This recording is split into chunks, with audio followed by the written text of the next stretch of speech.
Elsie Frost, 1965, Wakefield. Did police chase the wrong man for years?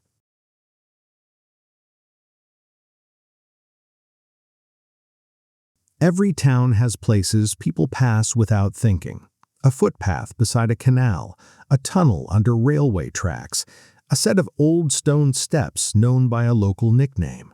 Most days, these places mean nothing. They are just shortcuts, routines, background. But after one violent afternoon, a place can change forever. It can become the spot everyone remembers, even if they were nowhere near it when it happened.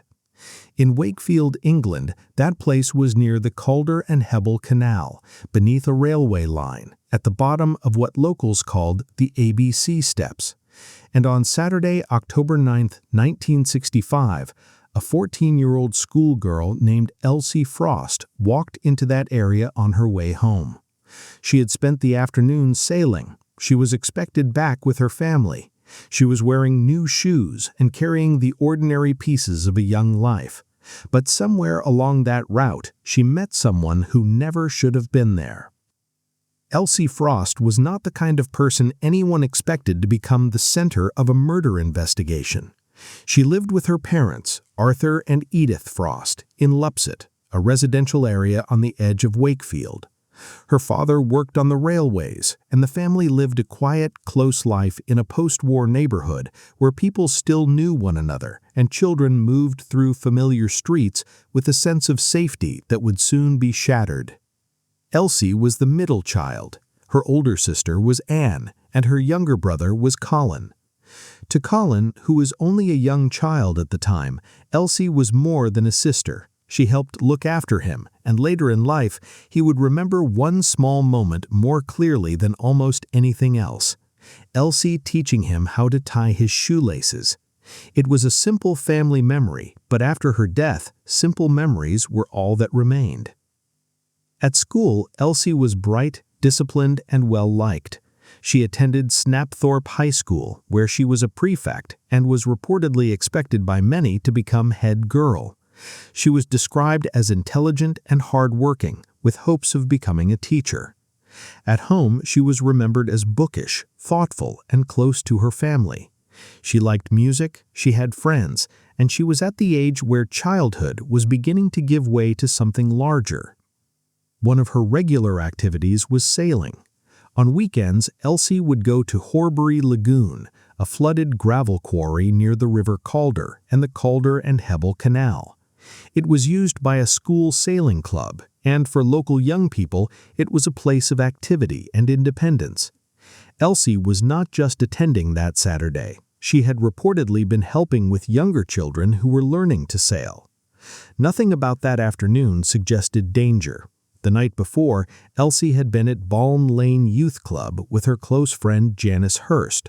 They played table tennis, listened to records, and talked like teenagers do about plans, routines, and the future. Janice later said they had arranged to see each other the next day.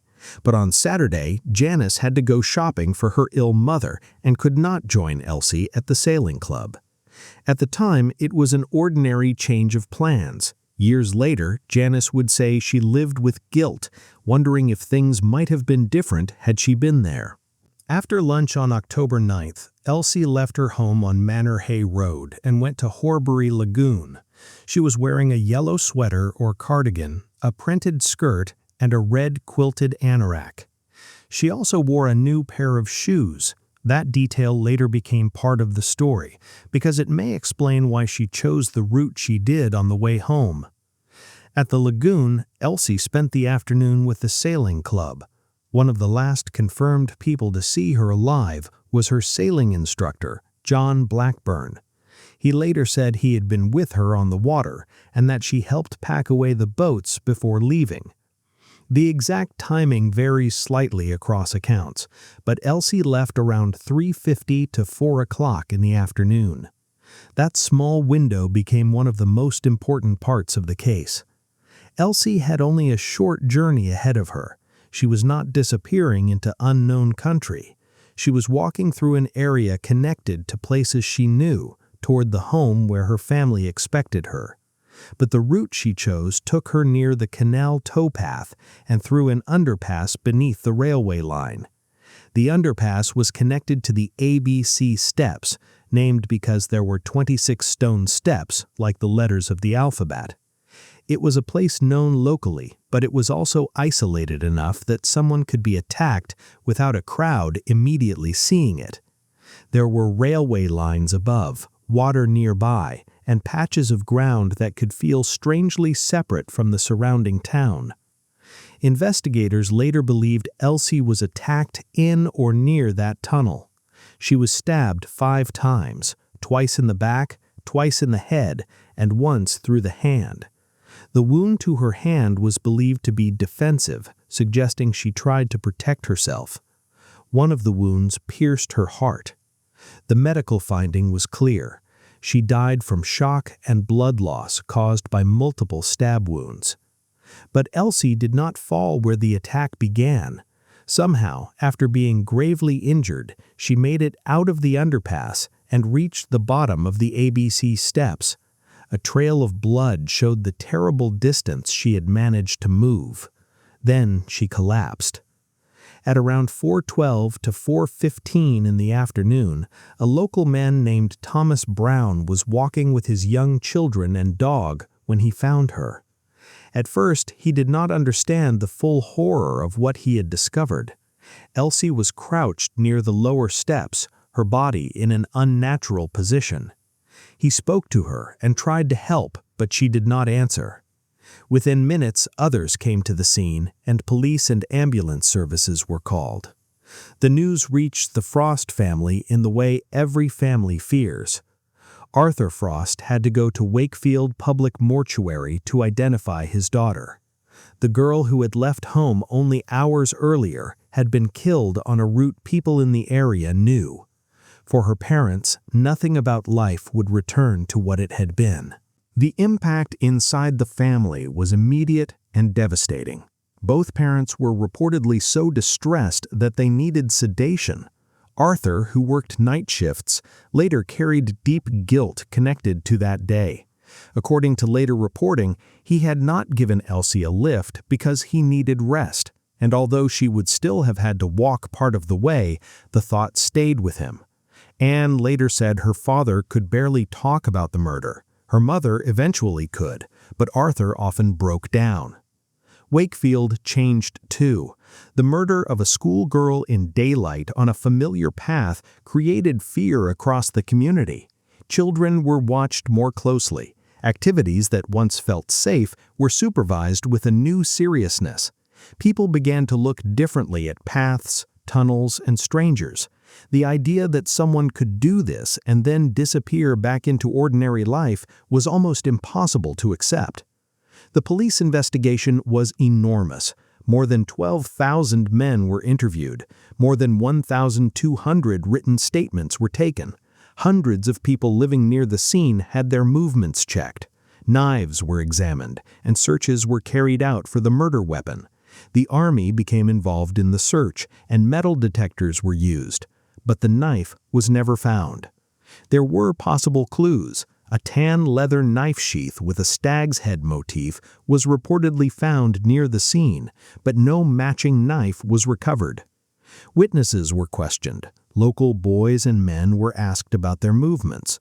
At the time, it was not unusual for boys to own sheath knives for outdoor activities, so even that detail created a wide field of inquiry.